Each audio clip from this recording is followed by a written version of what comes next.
Hello বন্ধুরা, কেমন আছো তোমরা সবাই? আশা করছি তোমরা সবাই বেশ ভালো আছো এবং সুস্থ আছো। বরাবরের মতো আমি জুলফিকার হায়দার তোমাদের আবারও স্বাগত জানাচ্ছি গো জি8-এ।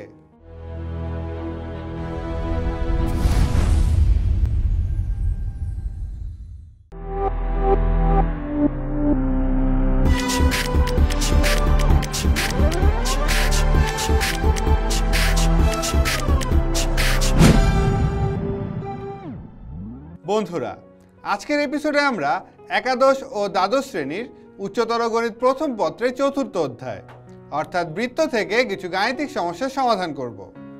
তাহলে চলো দেরি না করে শুরু করা যাক আমাদের আজকের এপিসোডটি। বন্ধুরা, তোমরা তোমাদের স্ক্রিনে দুটি গাণিতিক সমস্যা দেখতে পাচ্ছ। আমরা চলো এক এক করে গাণিতিক সমস্যাগুলোতে কি বলা আছে তা দেখে নেই এবং পরবর্তীতে এগুলিকে সমাধান করার চেষ্টা করি। আমাদের প্রথম গাণিতিক সমস্যায় বলা আছে, এরূপ বৃত্তের সমীকরণ নির্ণয় করো যা মূল বিন্দু হতে 2 একক দূরে এক্স অক্ষকে দুইটি বিন্দুতে ছেদ করে এবং যার ব্যাসার্ধ হচ্ছে 5 একক। অর্থাৎ আমাদের এই গাণিতিক সমস্যাটিতে বলা আছে আমাদের একটি বৃত্ত যেটি হচ্ছে মূল বিন্দু থেকে 2 একক দূরে এক্স অক্ষকে দুইটি বিন্দুতে ছেদ করে। অর্থাৎ এক্স অক্ষের ধনাত্মক দিককে মূল বিন্দু থেকে 2 একক দূরে, অর্থাৎ এই বিন্দুটি যেটা হচ্ছে 1 এবং 2 একক দূরে, এবং ঋণাত্মক দিকে 2 একক দূরে আমাদের এই দুটি বিন্দুতে আমাদের বৃত্তটি হচ্ছে ছেদ করছে। তার মানে আমাদের বৃত্তটি দেখতে অনেকটা এরকম।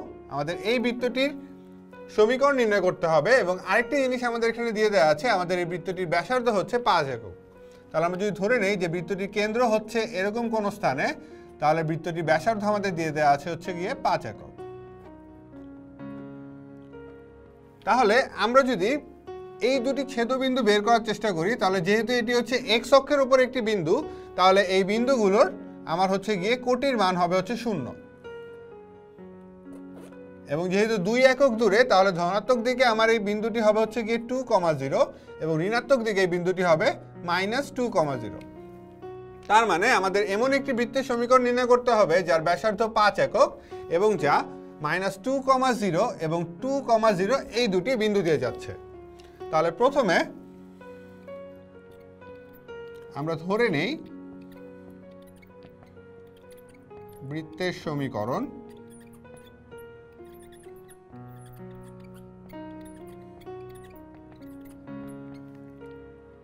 x স্কয়ার প্লাস হচ্ছে y square plus 2gx plus 2fy plus c equals to হচ্ছে 0।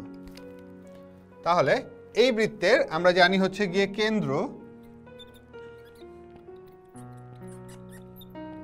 কেন্দ্রকে আমরা লিখতে পারি হচ্ছে -g, -f এবং ব্যাসার্ধ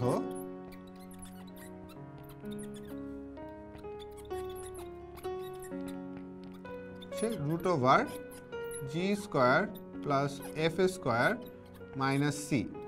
এবং আমাদেরকে প্রশ্নে এই ব্যাসার্ধের মানটি দিয়ে দেওয়া আছে হচ্ছে গিয়ে 5। তাহলে এটাকে যদি আমি 1 নং হিসাবে চিন্তা করি,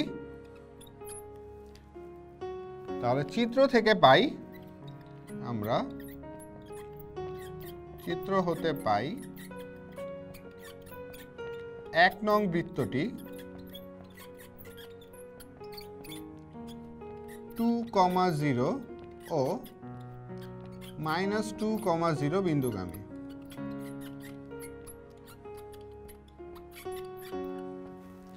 তাহলে যেহেতু দুটি বিন্দুগামী, তাহলে এই দুটি বিন্দু দ্বারা আমার এই 1 নং সমীকরণটি সিদ্ধ হচ্ছে। তাহলে প্রথমে যদি আমি x এর জায়গায় 2 এবং y এর জায়গায় 0 বসাই, তাহলে প্রথম ক্ষেত্রে আমি পাই আমাদের 4, y এর মান থাকবে না, তাহলে y সম্বলিত সবকিছু পার্ট আমার শূন্য হয়ে যাচ্ছে, plus 4g plus c equals to হচ্ছে 0। এটাকে আমরা 2 নং সমীকরণ, এবং -2,0 বসালে আমরা পাই হচ্ছে গিয়ে 4, এখানে -4g plus c equals to হচ্ছে 0। এটাকে আমরা দিচ্ছি হচ্ছে 3 নং সমীকরণ। এবার আমরা 2 এবং 3 নং সমীকরণকে যদি যোগ করে দেই, তাহলে 2 যোগ 3 আমরা যদি যোগ করি তাহলে এই 4 আর 4 যোগ হয়ে আমাদের হচ্ছে 8 এই 4g কাটাকাটি চলে যায়, প্লাস 2c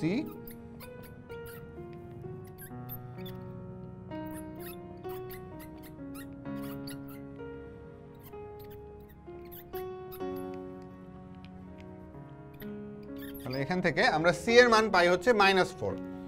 এবার এই c এর মান যদি আমি 2 বা 3 নং যে কোনো একটি সমীকরণে বসাই, 2a c = -4 বসিয়ে আমরা পাই হচ্ছে গিয়ে 4 প্লাস 4g, c এর মান হচ্ছে -4 ইকুয়ালস টু হচ্ছে 0। তাহলে 4 কাটাকাটি চলে যায়, তাহলে 4g = 0 আসছে। তাহলে সুতরাং এখান থেকে আমি বলতে পারি যে আমাদের g এর মান হচ্ছে 0। তাহলে আমরা এই 1 নং সমীকরণের g এবং c এর মানটি বের করতে পেরেছি। এবার আমাদের f এর মানটি বের করা বাকি। f এর মানটি বের করার জন্য আমাদেরকে এই যে ব্যাসার্ধের মান দিয়ে দেওয়া আছে যে √g² + f² - c = 5, আমরা এই সমীকরণটিকে ব্যবহার করব। তাহলে এখানে যদি আমি উভয় পক্ষে বর্গ করে দেই, তাহলে আমি লিখতে পারি g² + f² - c হচ্ছে আমাদের 25। আমরা g এবং c এর মান জানি, আমাদেরকে f এর মান নির্ণয় করতে হবে। তাহলে এখান থেকে আমি লিখতে পারি f² সমান হচ্ছে 25 - g² প্লাস হচ্ছে c। এখান থেকে f সমান লেখা যায় হচ্ছে গিয়ে √25 মাইনাস, এখানে g এর মানটি যদি আমরা বসিয়ে দেই, তাহলে g² মানে 0² প্লাস হচ্ছে -4। তাহলে এখানে আসে ভিতরে 25 - 4 মানে হচ্ছে 21। তাহলে f এর মান আসে হচ্ছে কি আমাদের √21। এখানে আমরা g ও c এর মান বসিয়ে, তাহলে আমাদের g, f এবং c এর মান বের হয়ে গেছে। তাহলে 1 নং সমীকরণে g, f ও c এর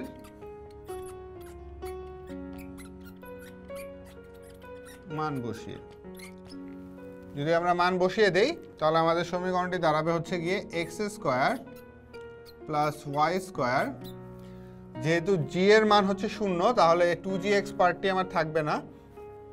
f এর মান হচ্ছে √21, তাহলে 2√21y প্লাস c = 0, c এর মান হচ্ছে -4, তাহলে -4 হচ্ছে 0।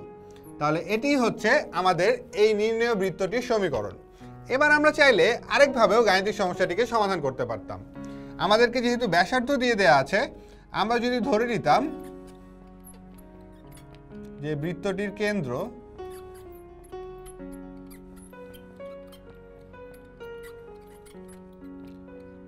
h, k, তাহলে h, k কেন্দ্র এবং 5 ব্যাসার্ধ বিশিষ্ট আমাদের একটি বৃত্তের সমীকরণ আসতে হচ্ছে গিয়ে x - h² plus y - k² হচ্ছে গিয়ে আমাদের a² অর্থাৎ ব্যাসার্ধ স্কয়ার, তার মানে হচ্ছে 25। তাহলে এটি হতো আমাদের সেই বৃত্তটি।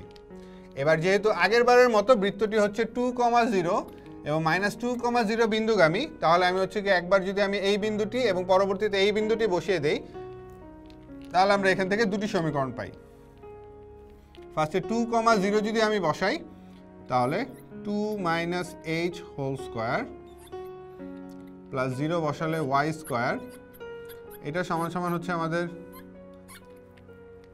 y এর মান 0, তাহলে এটা k² হবে, কারণ -k² আর k² একই কথা। এবং যদি আমি -2, 0 বসাই, তাহলে এখান থেকে আমি পেতাম হচ্ছে গিয়ে -2 - h² প্লাস এখান থেকে k² হচ্ছে 25। এখানে দেখো এই মাইনাস, এই ভিতর থেকে যদি আমি একটা মাইনাস কমন নিতে পারতাম, তাহলে এটাকে আমি লিখতে পারতাম -2 + h², যেটাকে আলটিমেটলি 2 + h² আকারে লেখা যায়। এবার এই দুটি সমীকরণকে যদি আমি হচ্ছে গিয়ে বিয়োগ করে দিতাম, তাহলে আমরা যে জিনিসটি পেতাম সেটি হচ্ছে, যদি আমরা বিয়োগ করে দেই, তাহলে আমাদের এই k² কাটা, এটা কাটা, আমার এখানে থাকছে হচ্ছে গিয়ে 2 প্লাস এইচ এর হোল স্কোয়ার মাইনাস হচ্ছে 2 মাইনাস এইচ এর whole square equals to 0। Basically আসে 2 মাইনাস এইচ এর whole square minus 2 plus h whole square. আমরা এটাকে হচ্ছে একটা ঋণাত্মক চিহ্ন দ্বারা গুণ করে দিচ্ছি। এবার এখান থেকে আমি জানি a plus b whole square minus a minus b whole স্কোয়ারের মান হচ্ছে গিয়ে হচ্ছে 4ab। তার মানে এটাকে লেখা যায় 4a এর মান হচ্ছে 2, b এর মান হচ্ছে h, তার মানে 8h ইকুয়ালস টু হচ্ছে 0। যেখান থেকে আমি বলতে পারি যে আমাদের h এর মান হচ্ছে গিয়ে 0। এই h এর মান 0 যদি আমি এখানে যে কোনো একটি সমীকরণে বসিয়ে দিই, এই দুটি সমীকরণে একটিতে, তাহলে এখান থেকেও একইভাবে আমরা হচ্ছে গিয়ে k এর মান পাবো হচ্ছে গিয়ে, বা k স্কোয়ারের মান পাবো 21, এবং সেখান থেকে আমি হচ্ছে গিয়ে k এর মান পাবো হচ্ছে গিয়ে √21। তাহলে এই k এর মান এবং h এর মান যদি আমি এই সমীকরণটিকে বসিয়ে দিই, তাহলেও আমরা একইভাবে এই বৃত্তের সমীকরণটি পেতে পারবো, যেটি ঠিক এটার মতোই দেখতে হবে। আশা করি বন্ধুরা তোমরা বাসায় এই অঙ্কটি করার চেষ্টা করবে এভাবে, এবং আমরা এভাবে তোমাদেরকে করিয়ে দেখিয়েছি। আশা করি তোমরা এই বিষয়গুলো দুটি ধাপে কিভাবে এই গাণিতিক সমস্যাটিকে সমাধান করতে হয় তা বুঝতে পেরেছো। বন্ধুরা এবার চলো আমরা পরবর্তী গাণিতিক সমস্যাটিতে আসি। আমাদের এই গাণিতিক সমস্যাটিতে বলা আছে একটি বৃত্ত মূল বিন্দু দিয়ে যায় এবং x ও y অক্ষকে ধনাত্মক দিক হতে 3 ও 5 একক অংশ ছেদ করে। আমাদেরকে সেই বৃত্তটির সমীকরণ নির্ণয় করতে বলা হয়েছে। অর্থাৎ আমাদেরকে এমন একটি বৃত্তের সমীকরণ নির্ণয় করতে বলা হয়েছিল যেটি হচ্ছে মূল বিন্দু দিয়ে যায় এবং x এবং y অক্ষকে থেকে কিছু পরিমাণ অংশ ছেদ করে নিচ্ছে। যেখানে আমাদের x অক্ষের ধনাত্মক দিক এবং y অক্ষের ধনাত্মক দিক হচ্ছে এটি। x অক্ষের ধনাত্মক দিক থেকে সে হচ্ছে গিয়ে 3 একক অংশ কেটে নিচ্ছে এবং y অক্ষের ধনাত্মক দিক থেকে সেটি 5 একক অংশ কেটে নিচ্ছে। তার মানে আমরা বলতে পারি যেহেতু এটি মূল বিন্দু দিয়ে যাচ্ছে, তাহলে এতটুকু দূরত্ব হচ্ছে আমার 3। তার মানে স্থানাঙ্ক ব্যবস্থায় এই বিন্দুটি হচ্ছে আমাদের 3,0 এবং এতটুকু দূরত্ব আমাদের 5 হওয়াতে এই বিন্দুর অবস্থান হচ্ছে আমাদের স্থানাঙ্ক হচ্ছে 0,5। তাহলে আমরা বলতে পারি আমাদের এই বৃত্তটি তিনটি বিন্দু দিয়ে যাচ্ছে। একটি হচ্ছে মূল বিন্দু 0,0, একটি 3,0 এবং অপরটি হচ্ছে 0,5। তাহলে আমরা ধরে নেই আমাদের বৃত্তটির সমীকরণ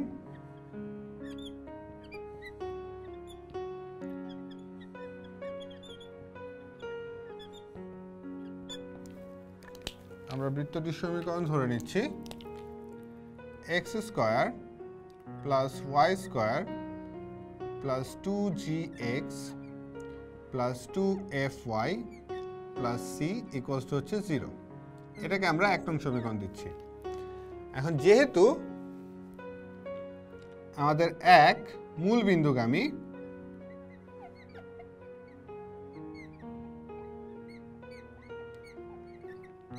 সেহেতু আমরা জানি কোনো একটি বৃত্ত মূল বিন্দুগামী হলে আমাদের আদর্শ সমীকরণের যে c এর মান হয়, এই c এর মানটি আমার হচ্ছে 0 হয়ে যায়।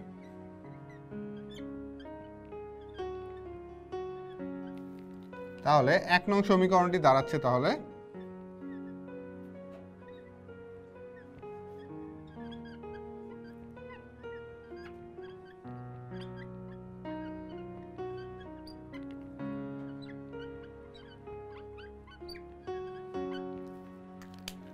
c equal to 0 হলে একের পরিবর্তিত রূপটি আমার হচ্ছে গিয়ে x স্কয়ার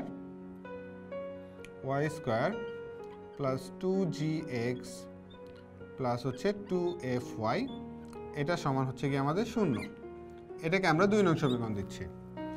এবার চিত্র থেকে এবং বইয়ের ভাষায় আমাদের প্রশ্নে বলা ছিল যে আমাদের হচ্ছে x এবং y অক্ষ থেকে এটি হচ্ছে 3 একক এবং হচ্ছে 5 একক অংশ কেটে নিচ্ছে।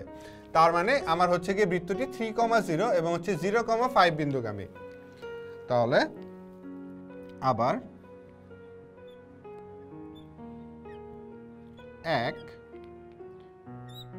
3,0 ও 2 নং সমীকরণটি 0,5 গামী। তাহলে এই দুটি যেহেতু বিন্দুগামী আমাদের হচ্ছে এই সমীকরণটি, তাহলে আমাদের এই বৃত্তের সমীকরণটি এই দুটি বিন্দু দ্বারা সিদ্ধ হবে। অর্থাৎ আমরা বলতে পারি যদি x এর পরিবর্তে আমি 3 বসাই, তাহলে 9 প্লাস 18g ইকুয়ালস টু হচ্ছে 0, এখান থেকে আমি হচ্ছে জি এর একটি মান পাবো 18g ইকুয়ালস টু হচ্ছে গিয়ে আমাদের -9, 18 না, এটা হবে হচ্ছে কি 6, 3 দুগুণে 6,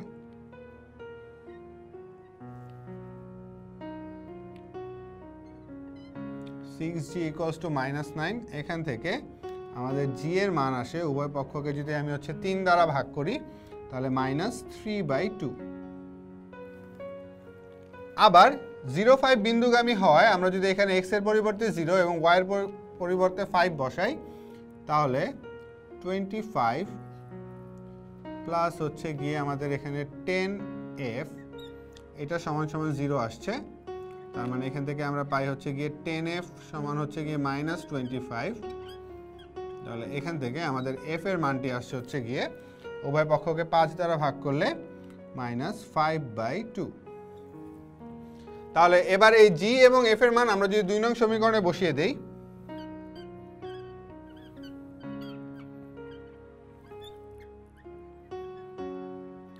f এর মান বসিয়ে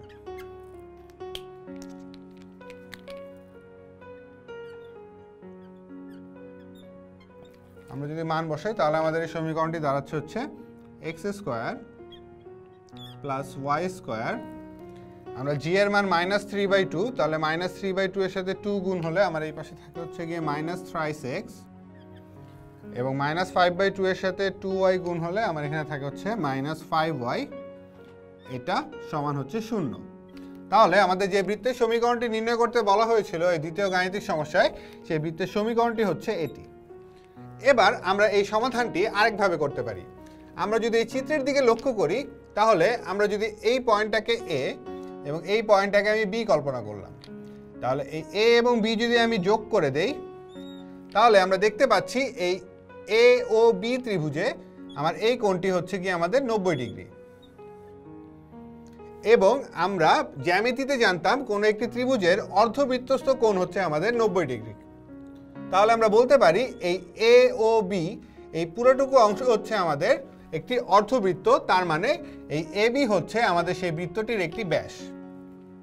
তাহলে যদি ব্যাস হয় তাহলে আমরা এই ব্যাসের দুটি প্রান্তবিন্দু জানি, a এবং b হচ্ছে আমাদের ব্যাসের দুটি প্রান্তবিন্দু। তাহলে এই a কে a3,0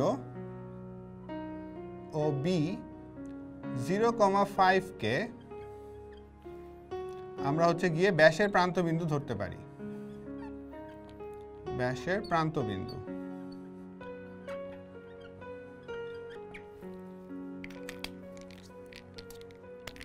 প্রান্তবিন্দু ধরে অঙ্কিত বৃত্তের সমীকরণটি আমার দাঁড়ায়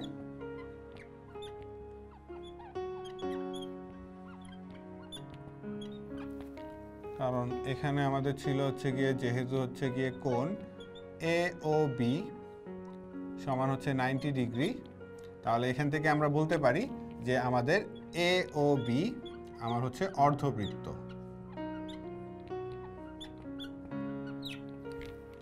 তাহলে এ ও বি অর্ধবৃত্ত হলে আমি এ এবং বি কে হচ্ছে গিয়ে ব্যাসের প্রান্তবিন্দু ধরতে পারবো, এবং ধরলে আমাদের যে বৃত্তের সমীকরণটি হবে যার সূত্র আমরা জানি, আমাদের হচ্ছে x - 3 ইন্টু হচ্ছে x - 0 তার মানে হচ্ছে x প্লাস y - 0 মানে হচ্ছে y ইন্টু y - 5, এটা সমান হচ্ছে 0।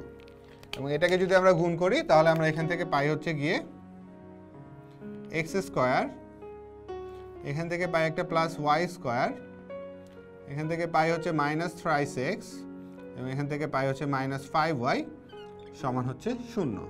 তাহলে দেখা যাচ্ছে দুটি নিয়মে আমরা বৃত্তে যে সমীকরণটি পাচ্ছি তা হচ্ছে একই সমীকরণ।